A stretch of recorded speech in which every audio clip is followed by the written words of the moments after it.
Hi friends, આજે મેં લાવી છું school lunch box recipe. Friends, આ રેસીપી ખૂબ જ હેલ્ધી હોય છે. તમારા છોકરાઓને ભાવશે જ અને બીજી વાર ડિમાન્ડ કરશે કે મને આજ બનાવી આપો. રેસીપી જોવા પહેલે ફ્રેન્ડ્સ પ્લીઝ મારા ચેનલને સબસ્ક્રાઈબ કરી દેજો અને ગમે તો લાઈક કરી દેજો. ફ્રેન્ડ્સ, ઘરમાં રહેલી વસ્તુથી જ આ બની જાય છે, તો પ્લીઝ તમે એકવાર આ ટ્રાય કરજો. બહુ જ મસ્ત બને છે ફ્રેન્ડ્સ. તો ચાલો આપણે બનાવીશું.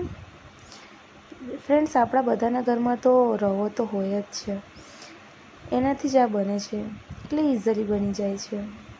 એક પેન હોય કે કઢાઈ હોય, તમે કોઈ પણ લઈ શકો છો. એમાં તમારે 2 ગ્લાસ પાણી લેવાનું છે. 2 ગ્લાસ પાણી લીધા પછી એ પાણીને ગરમ થવા દેવાનું છે ફ્રેન્ડ્સ.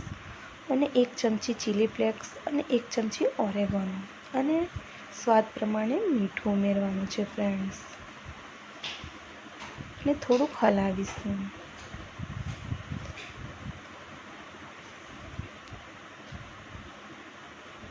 હવે ફ્રેન્ડ્સ, એમાં 1 વાટકી આપણે રવો ઉમેરવાનો છે અને સતત હલાવતા રહેવું ફ્રેન્ડ્સ.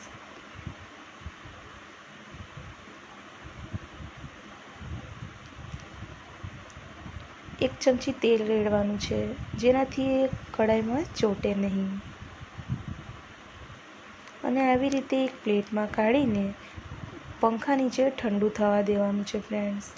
ત્યાર સુધી આપણે સ્ટીમ કરવા માટે પાણી મૂકી દેવાનું છે ફ્રેન્ડ્સ.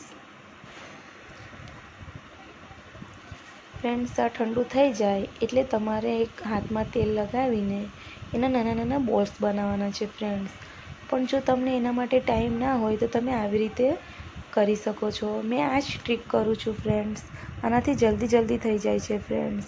આવા નાના નાના બોલ્સ બનાવશો એટલે ફટાફટ થઈ જશે ફ્રેન્ડ્સ. હવે આપણે સ્ટીમ કરવા મૂકીશું ફ્રેન્ડ્સ.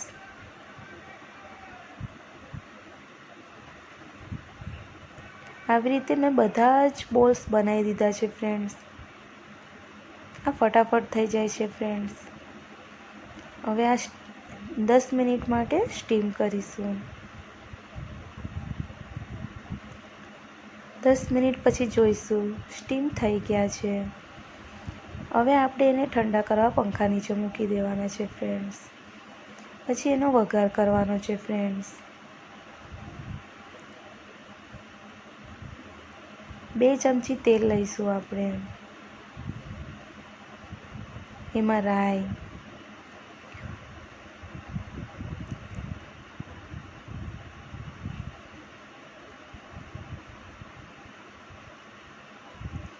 તલ અને મીઠો લીમડો,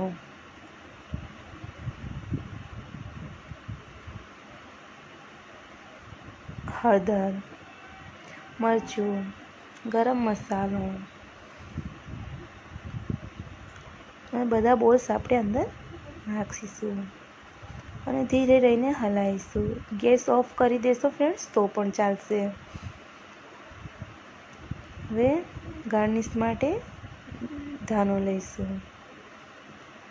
ફ્રેન્ડ્સ, બધા છોકરાઓને પટાવવા માટે થોડું ઘણી તો મસ્કો લગાવવો પડે છે, એટલે મેં ચીઝ નાખ્યું છે. તમે પણ આ ટ્રાય કરી જજો ફ્રેન્ડ્સ. બહુ જ મસ્ત લાગે છે ફ્રેન્ડ્સ. Bye bye.